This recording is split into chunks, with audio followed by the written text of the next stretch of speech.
BNP মুসলমান, জামাত ইসলাম মুসলমান, জাতীয় পার্টি মুসলমান, চরমনায় মুসলমান, শর্ষিনা মুসলমান, যত পার্টি আছে এনসিপি, দে আর অল মুসলিমস। বাংলাদেশের প্রত্যেকটা দলের নেতা হচ্ছে সাচ্চা মুসলমান। আমার প্রশ্ন, বিএনপি যদি মুসলমান হয়, জামাত ইসলাম যদি মুসলমান হয়, জাতীয় পার্টি যদি মুসলমান হয়, এনসিপি যদি মুসলমান হয়, চরমনায় যদি মুসলমান হয়, তাহলে আগামী সংসদ, আগামী পার্লামেন্ট কোরআন দিয়ে চলবে না কেন?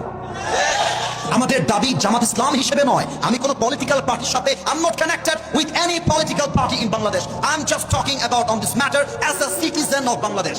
আমি নাগরিক হিসেবে বলছি, আমাদের প্রাণের দাবি আগামী পার্লামেন্টে প্রত্যেকটা আইন পাস হতে হবে আল্লাহর কোরআন দিয়ে। বগুড়ার ভাইরা আমার, A few moments later. ক্ষমা চাওয়া লাগবে, ক্ষমা চাওয়া লাগবে, ক্ষমা চাওয়া লাগবে। এখানে আমি কি কোনো দলের নাম বলেছিলাম, সব গালি দিয়েছিলাম?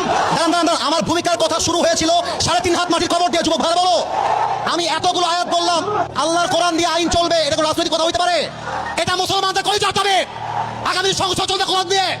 যেই বেড়া বাঁধর পেছনে রাখতেও থাকবে না। যুবক ভাই আমার, হ্যাঁ যুবক, তোমরা সাক্ষী দাও, তোমরা সাক্ষী দাও। আমি কোন দলের নাম বলেছি, কোন দলকে ভোট দেওয়ার কথা বলেছি?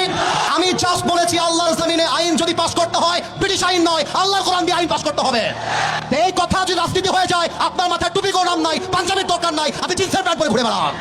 আপনি খালি নামে বলবেন আমার নাম মোহাম্মদ, আর কাছে বলবেন ব্রিটিশ আইন চাই, মানুষের আইন চাই, এটা মুসলমানের পরিচয় হতে পারে না।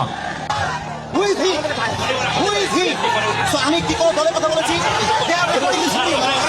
আমি শুরু থেকে নিয়ে করেছি।